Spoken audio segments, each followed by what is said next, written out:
remember as a child, I remember when they were building the World Trade Center. And I used to ride my little bicycle down to the 68th Street Pier in Brooklyn, and I could watch the progress over the weeks and months, and I would just see the towers rise into the sky. On September 11th, I was at United States Strategic Command at Offutt Air Force Base outside of Omaha, Nebraska. I was actually working for Lehman Brothers at the time of the attack right next to the North Tower. I was in my office in the Pentagon, fourth floor, E-ring, with a window looking out over Arlington Cemetery. I was in Manhattan for a business meeting and an early breakfast meeting in Midtown. Well, I was working for the Navy at the Pentagon, and they sent me to a conference in West Virginia. I was at my job in the Pentagon, working as a press officer on the DoD press desk. I grew up in Brooklyn, and my dad was a New York City firefighter. And he was in one of the busiest ladder companies in the city, if not the busiest. He had long since been retired when 9/11 came. But his ladder company went out and no one came back. And one of the, he knew a lot of people that died that day. And some of the people that used to hang out in our kitchen when I was a kid. And I'll never forget my father, who was 71 at the time. He went down to the headquarters, the fire department headquarters in Brooklyn, to man the phones, to notify families.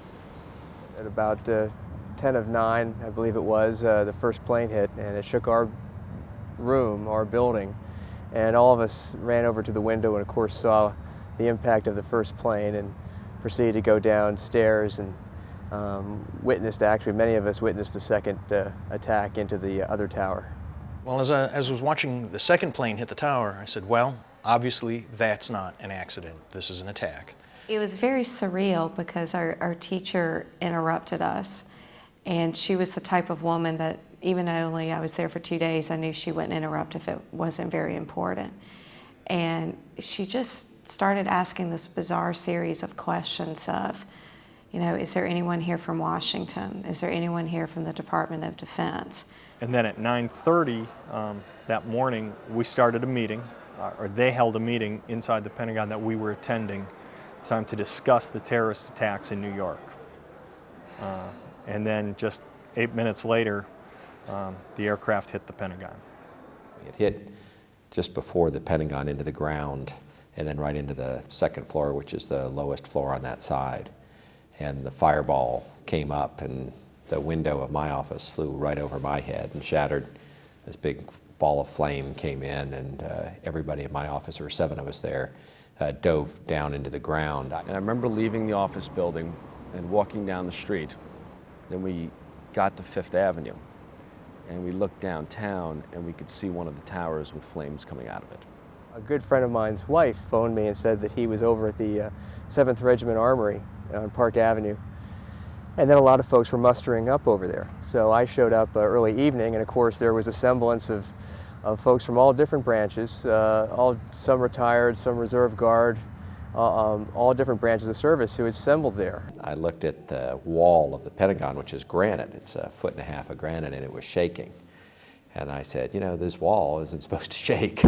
And it was all within a second, but it seemed like in slow motion. And so I was the senior guy there and grabbed the 7 guys. We made a little chain and walked out into the main hallway of the E-ring and then out into the courtyard of the Pentagon. I went across and ended up on the side of the building where the aircraft hit.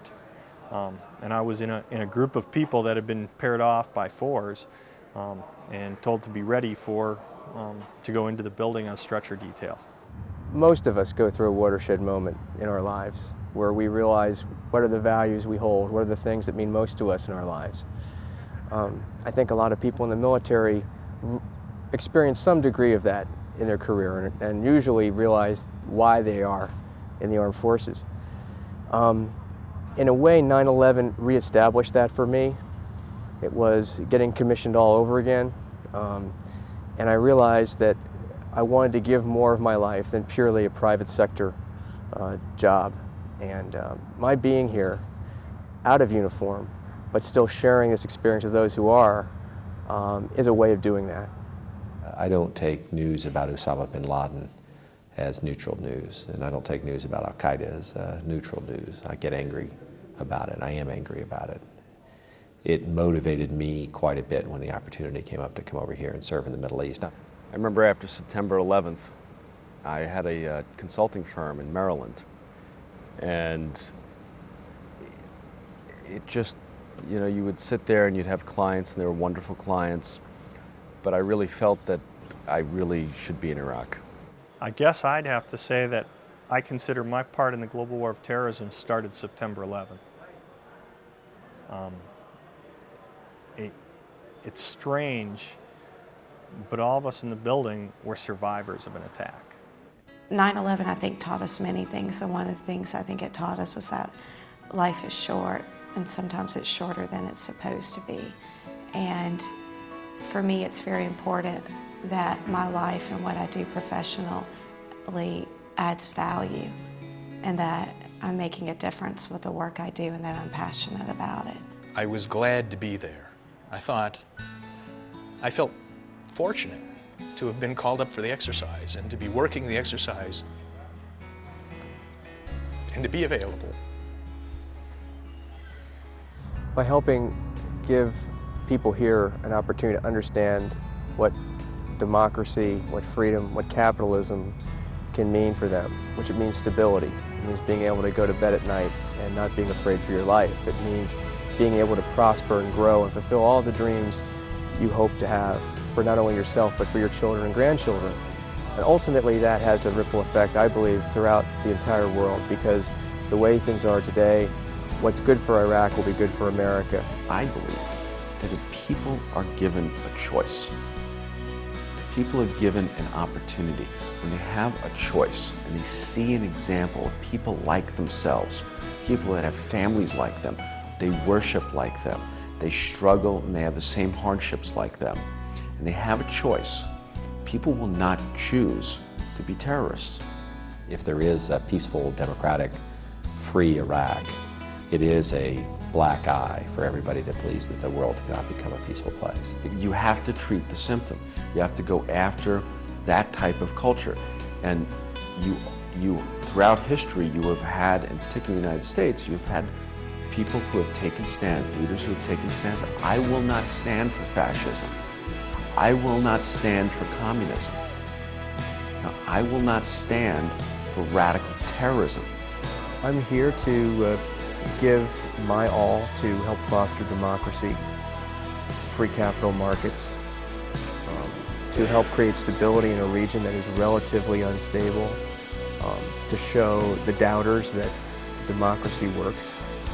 You think a lot about the families who suffered such tremendous loss, and you wonder how they're doing and what, is there anything you could do to help? And I'm not helping them directly with the work I'm doing, but I feel the work I'm doing adds value, to society and to both the U.S.'s security, maybe international security, or just helping people.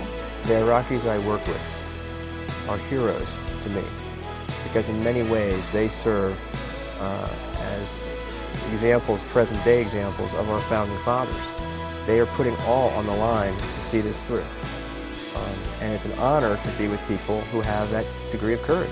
I have a strong feeling that we've done some things that have made a difference, that we're helping this country get back on its own feet and stand up for itself. And that's a really powerful feeling. I always find it humbling when Iraqis come up to you and they thank you. And they say thank you for giving me my freedom. And with all the frustrations and with all the people occasionally shooting at you and dropping mortars near you and just the frustrations of getting work done around here, when someone comes up and says that to you, and it's almost like they're thanking everyone in America, and I just happen to be the one that's there. In one of the final lines in the Declaration of Independence, the Founding Fathers pledged their lives, their fortunes, and their sacred honor to serve and fulfill the dreams of a free nation. The same thing is happening here in Iraq.